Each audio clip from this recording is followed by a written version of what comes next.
Civil engineers की सबसे बड़ी प्रॉब्लम करियर में ग्रोथ, लो सैलरी पैकेज और हार्ड वर्किंग कंडीशंस। आज की ये वीडियो देखने के बाद में आपको आपकी इन सारी प्रॉब्लम का सॉल्यूशन जो है वो मिल जाएगा।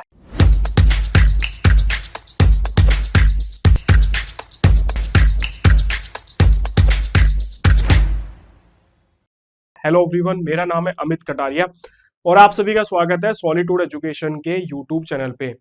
मुझे 5 साल जॉब करते हो गए, मुझे 7 साल जॉब करते हुए हो गए, मुझे 10 साल हो गए, मुझे 15 साल हो गए, लेकिन लाइफ के अंदर कुछ बदला नहीं। कंडीशन वैसी की ही वैसी है। आज भी मुझे वही 12 से 15 घंटे काम करना पड़ता है, वही हार्ड वर्किंग कंडीशन है, वही मुझे संडे की छुट्टी नहीं मिलती है। सैलरी पैकेज अगर मैं कंपेयर करता हूँ अदर इंडस्ट्रीज के साथ में, तो काफी लो सैलरी पैकेज जो है मुझे मिलता है। कोई रेस्पेक्ट नहीं है, फैमिली के लिए मेरे पास में टाइम नहीं है। तो ये एक सिविल इंजीनियर की कहानी नहीं है, मतलब ये ज्यादातर सिविल इंजीनियर्स की जो है ये कहानी है। अब क्या होता है कि जब कोई बच्चा कॉलेज से निकलने के बाद में किसी कॉलेज में से निकलने के बाद किसी कंपनी में जाता है और वो as a site engineer company को ज्वाइन करता है, तो उसको बोला जाता है कि स्टार्टिंग में हार्ड कंडीशंस मिलेंगी, तुम्हें 12 से 15 घंटे काम करना पड़ेगा, सैलरी हो सकता है तुम्हें ना के बराबर मिले, या हो सकता है कि तुम्हें स्टार्टिंग में फ्री में काम करना पड़े। तो वो क्या सोचता है कि यार ये तो टेम्परेरी कंडीशन है, 2-3 साल में मेरे को एक्सपीरियंस हो जाएगा, मेरे को नॉलेज आ जाएगी, सो मेरी जॉब में मेरी ग्रोथ मिल जाएगी, मेरी सैलरी भी बढ़ जाएगी, मुझे साइट से ऑफिस की जॉब मिल जाएगी। लेकिन 3 साल होते हैं, फिर 5 साल होते हैं, फिर 7 साल होते हैं, फिर 10 साल होते हैं, लेकिन कंडीशन वैसी की वैसी ही रहती है। और जब ये टाइम बढ़ता जाता है तो फ्रस्ट्रेशन लेवल जो है वो उससे भी ज्यादा तेजी से जो है वो बढ़ता है। तो ये प्रॉब्लम आज के टाइम पे सबसे ज्यादा सिविल इंजीनियर्स जो है वो फेस कर रहे हैं। अब देखो, इसका सॉल्यूशन है, ऐसा नहीं है कि इसका सॉल्यूशन नहीं है, लेकिन राइट जो है तरीका, या फिर एक तरीके से बोल दो कि गाइडेंस जो है वो नहीं पता लोगों को कि भाई किस तरीके से इस चीजों से बाहर जो है वो निकला जा सकता है। क्योंकि अल्टीमेटली जो भी सॉल्यूशन दे रहा है उसका मोटिव सिर्फ आपको कोर्स बेचना है। तो आज ये वीडियो के अंदर मैं आपको तरीका बताऊंगा कि किस तरीके से जो है आप बेसिकली एंट्री कर सकते हो। सबसे पहले बात करेंगे उन सिविल इंजीनियर्स के लिए जिनका मन है कि भाई मुझे मरना जीना सब सिविल इंजीनियरिंग में ही है, तो मुझे ऐसा सॉल्यूशन बताओ कि सर इसी इंडस्ट्री के अंदर रहते हुए मुझे जो है जो मैं चाह रहा हूँ वो मुझे जो है वो मिल सके। तो सबसे पहले उन कैटेगरी के सिविल इंजीनियर्स के लिए जो कि सिविल इंजीनियर जो है बने रहना चाहते हैं, ठीक है।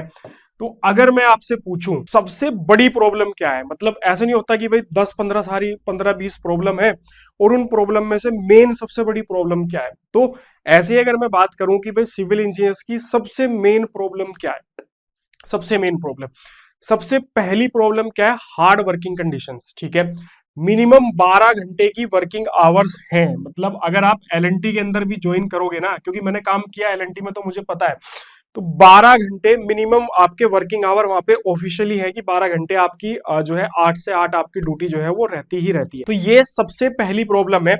कई बार तो ऐसे भी होता है कि हमें साइट पे ही सोना जो है वो पड़ता है, और कई बार ऐसा होता है कि आज साइट पे हम आए हैं और 2 दिन बाद जो है अपने घर पे जो है वो वापस रूम पे जो है वो जा रहे हैं। तो ये सबसे बड़ी प्रॉब्लम है। जब ये प्रॉब्लम होती है, इसके बाद ही दूसरी प्रॉब्लम आती है, वो आती है सैलरी की प्रॉब्लम।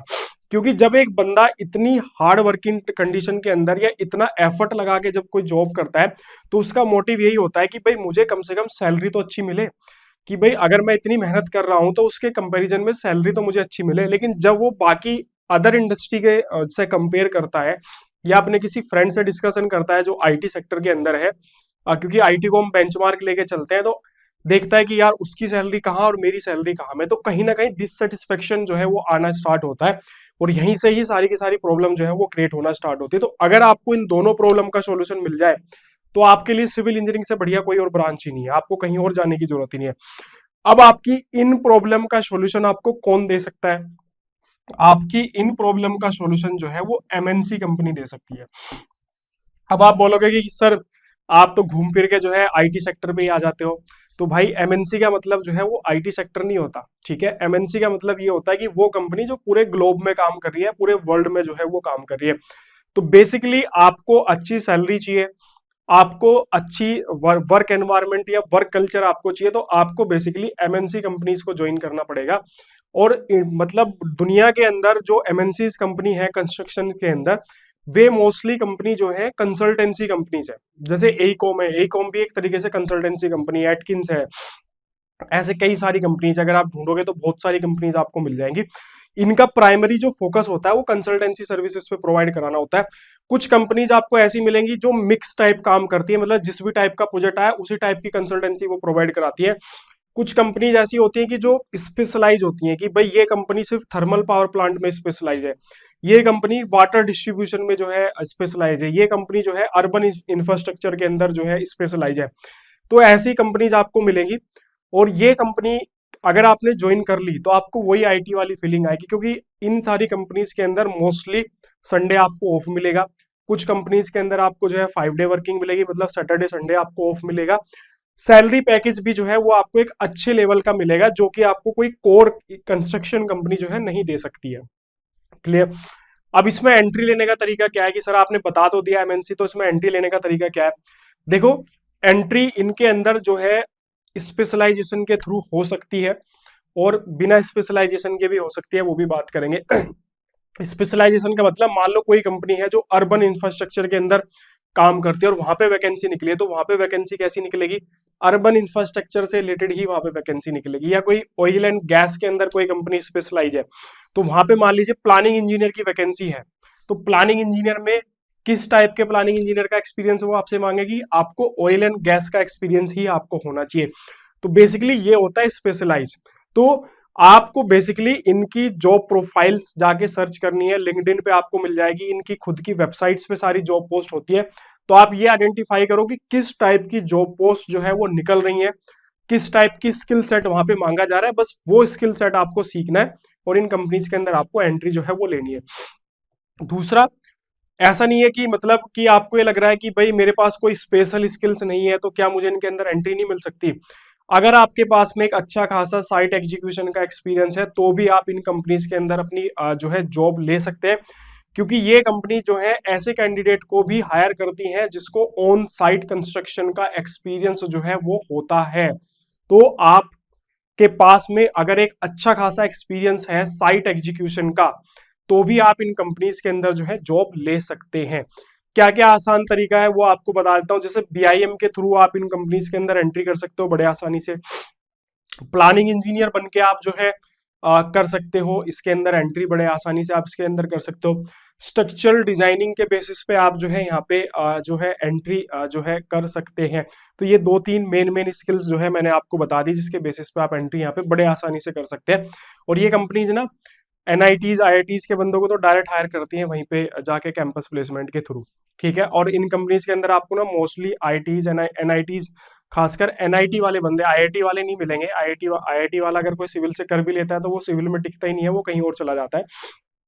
एनआईटी वाले बंदे आपको इन कंपनीज के अंदर बहुत मिलेंगे। तो ऐसा नहीं है कि आपने एनआईटी से नहीं किया है तो आप नहीं जा सकते। तरीका मैंने आपको बता दिया कि कोई स्पेशलाइज कोर्स कर लो अच्छी जगह से, बीआईएम कर लो, स्ट्रक्चरल डिजाइनिंग अच्छे लेवल की सीख लो, प्रोजेक्ट प्लानिंग अच्छे लेवल की सीख लो, या आपके पास में कोर कंस्ट्रक्शन का जो एक्सपीरियंस है उसके बेसिस पे भी जो है आप एंट्री ले सकते हो। और यहाँ पे आपको सब मिलेगा, यहाँ पे आपको इज्जत मिलेगी, पैसा मिलेगा, और वही 5 to 6 डे वर्किंग आवर्स और 8 से 10 घंटे की ड्यूटी, तो वही कल्चर आपको यहाँ पे मिलेगा।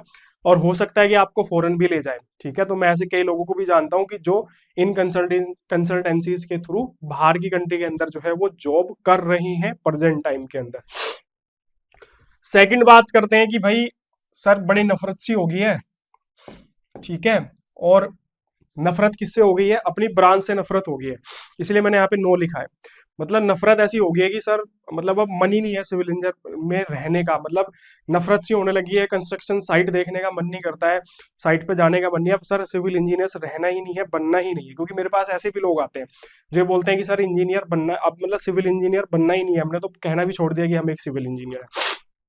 इस केस के अंदर क्या कर सकते हैं भाई?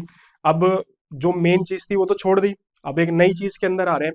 तो बेसिकली देखो, इसके अंदर मेरा आपको पर्सनल सजेशन ये रहेगा कि जिस भी टाइम पीरियड पे आपने ये डिसाइड किया कि भाई अब यहाँ पे नहीं रहना है, अब कहीं और जाना है, तो बेसिकली आपको ये देखना है, सबसे आसान तरीका मैं आपको बता रहा हूं कि उस टाइम पे क्या ट्रेंड में चल रहा है, क्या ट्रेंड में चल रहा है। आप इंटरनेट पे भी सर्च कर सकते हैं। आज के टाइम पे तो चैट जीपीटी पे आप डालोगे तो वो आपको बता देगा प्रेजेंट टाइम में क्या स्किल्स की डिमांड है, फ्यूचर में किन स्किल्स की डिमांड होगी।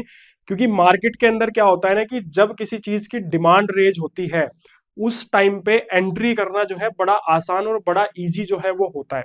जैसे डेटा साइंस आया जब कोविड के बाद एकदम से बूम पे गया, उस टाइम पे लोगों ने जिन्होंने एंट्री करी बहुत अच्छे अच्छे सैलरी पैकेज उनको मिले, 20 लाख, 25 लाख, 30 लाख, ऐसे मतलब आम था कि आपको बड़े आसानी से इतने सैलरी पैकेज मिल रहे थे। एआई एमएल मशीन लर्निंग के थ्रू लोगों ने बहुत अच्छे अच्छे सैलरी पैकेज जो है वो ग्रैब किए। तो ऐसे ही बेसिकली प्रेजेंट टाइम में क्या चल रहा है, क्लाउड कंप्यूटिंग का स्कोप काफी है, साइबर सिक्योरिटी का स्कोप जो है वो काफी है। तो ये छोटी छोटी चीजें हैं। क्योंकि अगर आप देखोगे तो सर्वर के ऊपर काफी बातें हो रही हैं कि इंडिया भी इस चीज पर फोकस कर रहा है कि जो सर्वर्स हम लोग यूज करते हैं वो बाहर की कंट्रीज के यूज ना करके अपने खुद के सर्वर्स जो है वो यूज हो।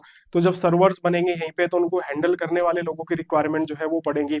ऐसे अभी गूगल जो है वो एआई हब बना रहा है, मतलब कई हजार करोड़ रुपए की इन्वेस्टमेंट करके आंध्र प्रदेश के अंदर। तो बेसिकली आपको इसी तरीके की स्किल्स पे फोकस करना है कि कौन सी स्किल ट्रेंडिंग में है और उसको फिर सीखना है जल्दी से जल्दी, और सीखने के बाद में जो अपॉर्चुनिटी मिल रही है उस अपॉर्चुनिटी को ग्रैब करना है।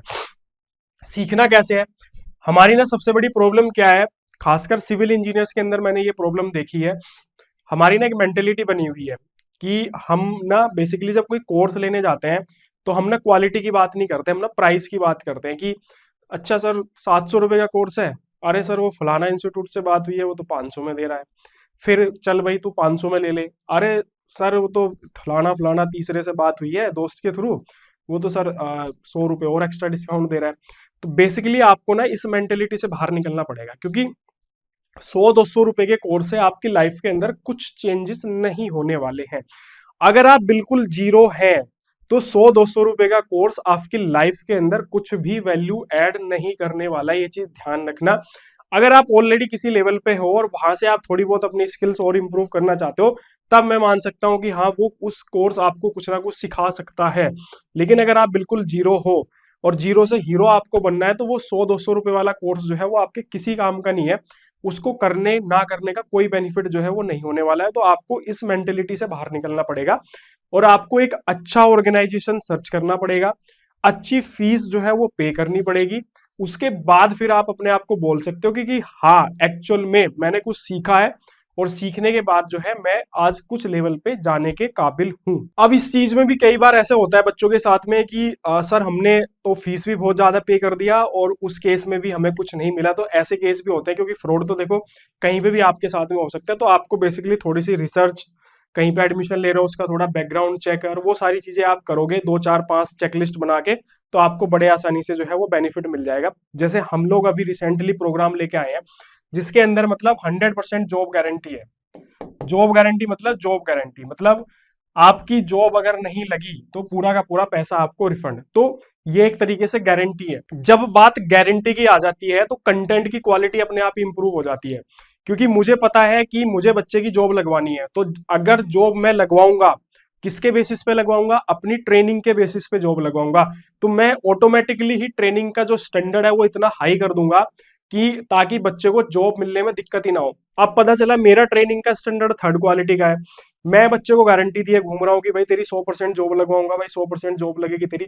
लेकिन जब बच्चा गया वहां पे इंटरव्यू देने के लिए और वहां पे उसको कुछ मिला ही नहीं, वहां पे उससे कुछ क्वेश्चन पूछे, पता चला कि हमने तो वो पढ़ाया ही नहीं।